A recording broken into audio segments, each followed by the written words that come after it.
Assalamualaikum warahmatullahi wabarakatuh. Perkenalkan, nama saya Wail.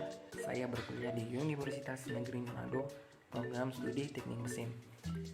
Nah, hari ini saya akan menjelaskan sedikit mengenai seputar tentang mesin diesel. Saya akan membahas mesin 4 tak, karena 4 tak yang kita tahu, seperti yang kita tahu, adalah mesin yang paling banyak digunakan dibandingkan dengan mesin 2 tak.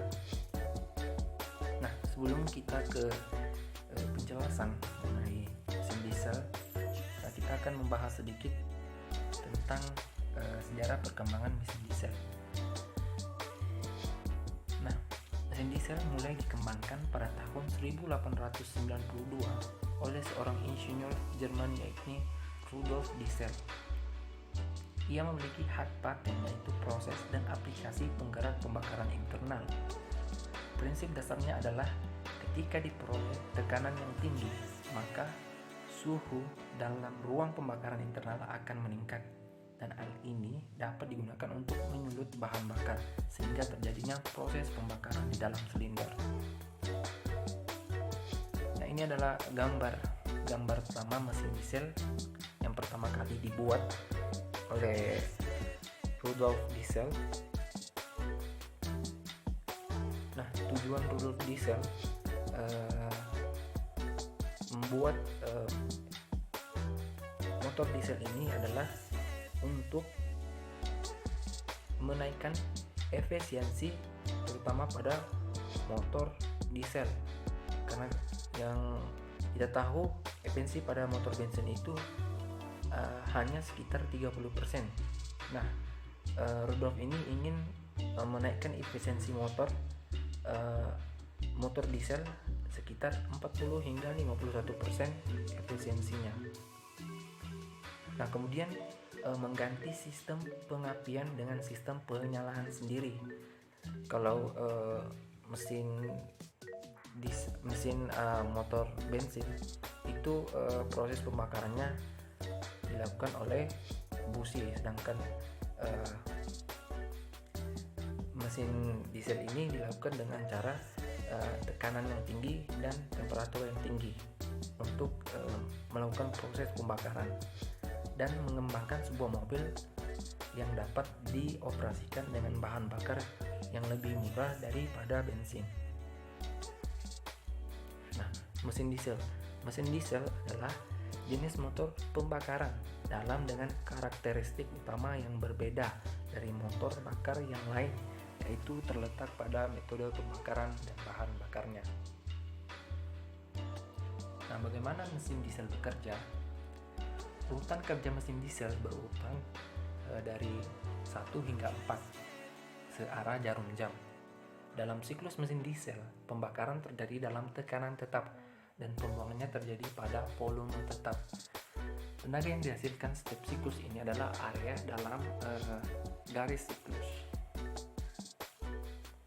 Nah, kita masuk ke siklus mesin diesel 4 tak.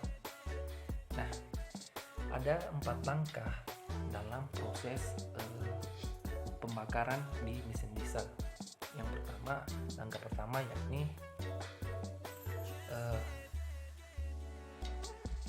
memanfaatkan gerakan piston dari titik mati atas TMA ke titik mati bawah pada saat bersamaan ada tekanan udara yang rendah di ruang bakar, sehingga katup isap terbuka dan membuat udara dari intake manifold masuk ke ruang mesin. Kemudian langkah kedua, yaitu langkah kompresi. Prosesnya ketika piston bergerak dari titik mati bawah ke titik mati atas. Pada langkah ini katup isap dan buangnya tertutup, sehingga gerakan piston membuat udara terkompresi dan suhunya naik. Langkah selanjutnya atau langkah ketiga yaitu proses pembakaran. Nah, saat piston berada pada titik mati atas, lalu tekanan udaranya tinggi, solar disemprotkan oleh injektor ke ruang mesin. Nah, pada saat injektor menyemprotkan kalor, tekanan dan temperaturnya naik mencapai temperatur nyala. Maka ketika dicampur solar dalam bentuk kabut itu akan menyala. Nah, proses pembakaran ini menimbulkan gaya ekspansi yang menekan piston ke TMB, yang kemudian memutar crankshaft untuk meneruskan daya ke sistem penggerak. Namun pembakaran yang timbul sifatnya itu tidak beraturan. Dalam artian bisa terjadi beberapa kali ledakan pembakaran saat piston turun ke titik mati bagian bawah. Dan proses selanjutnya yaitu langkah pembuangan. Nah, karena ada momen inersia pada connection rod, piston kembali bergerak ke atas dengan katup buang yang terbuka. Hasilnya gas sisa pembakaran tadi keluar melalui katup buang. Kemudian siklus mengulang lagi, dimulai dari pada langkah yang pertama. Kemudian ada diagram siklus diesel 4 langkah.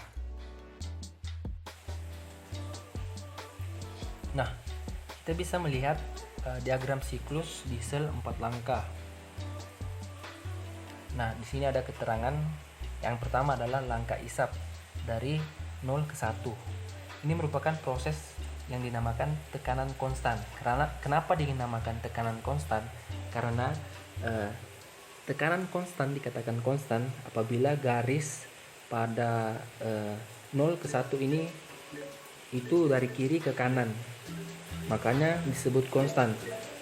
Berlainan dengan volume konstan. Kalau volume konstan itu garisnya dari atas turun ke bawah. Kemudian langkah kedua yaitu langkah kompresi. Proses kompresi isotermik artinya tekanannya meningkat dari titik 1 ke titik 2. Kemudian langkah 2 ke 3 adalah proses masuknya tekanan pada tekanan konstan. Nah, kalau berada pada tekanan konstan berarti ia berada pada kondisi isobarik.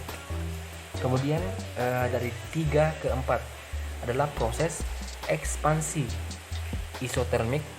Ini kebalikan dari langkah 1 ke 2 tadi. Dan kemudian langkah 4 ke 1. Langkah 4 ke 1 ini adalah proses dalam volume konstan isobarik. Jadi dia melakukan pengeluaran kalor dengan cara volume konstan. Atau langkah buangnya itu dilakukan dengan volume konstan. Karena dia garisnya turun ke bawah. Dan yang terakhir adalah langkah terakhir yaitu langkah buang dari 1 ke 0 terjadi pada tekanan konstan.